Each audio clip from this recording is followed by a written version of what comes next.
Now we're going to attempt to remove the right front axle. In order to do so, you're going to need this screwdriver to stop the rotor from turning.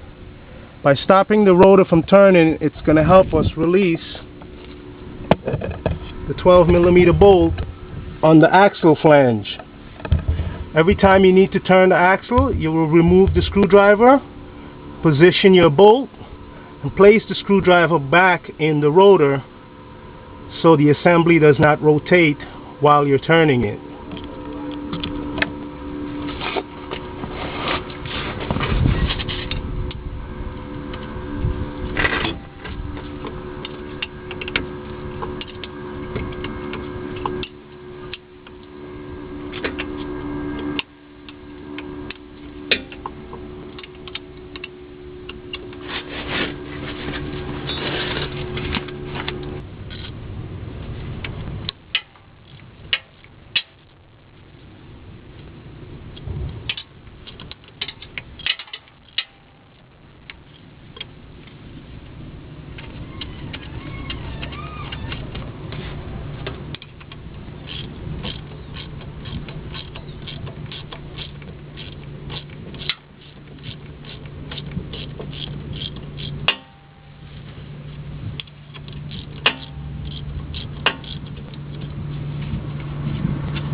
Now we will remove our screwdriver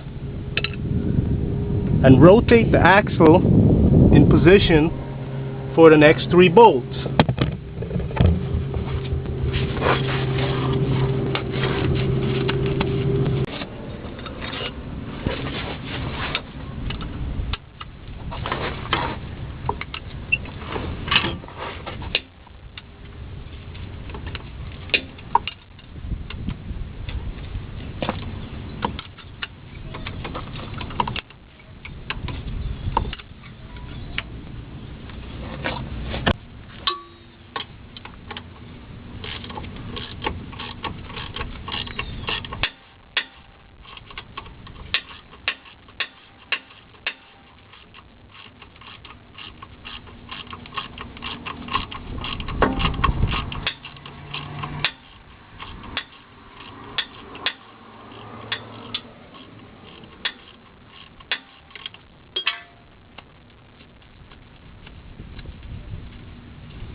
So we have removed the upper ball joint from the spindle, the tie rod, and we have also placed the lower control arm on the jack stand, thereby placing all the load of the vehicle on that arm to compress so we could have the proper angle to remove the axle.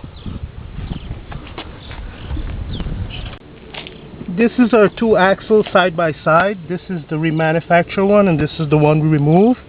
What we want to do now is we want to remove this dust cover. This cover is for the ABS sensor, the pulsing ring.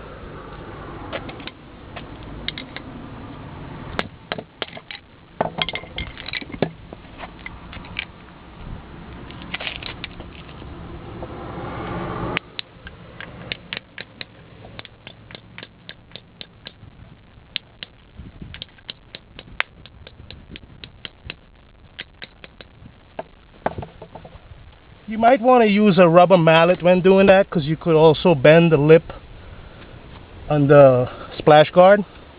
Now our new axle, our remanufactured axle, is ready to reinstall.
So we have replaced the axle and replacing the hub. Once you finish replacing the hub, the last procedure on the job is to make sure you put a screwdriver in the caliper slot to stop the rotor from turning, and then you will proceed to your axle bolt, and you would want to torque those bolts to about 70 foot-pounds of torque. It's 12 millimeter. Now when you apply torque to the bolt that you have set your foot-pounds, you want to listen for a click from the torque wrench.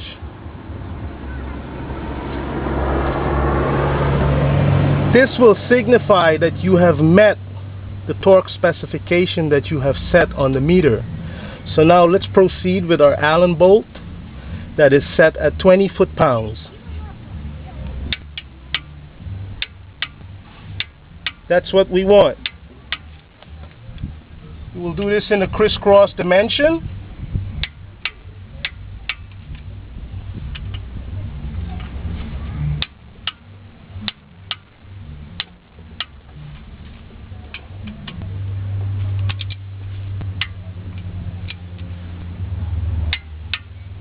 Now the bolt will turn and you must stop when the torque wrench clicks. So once you get that click, do not push the wrench anymore.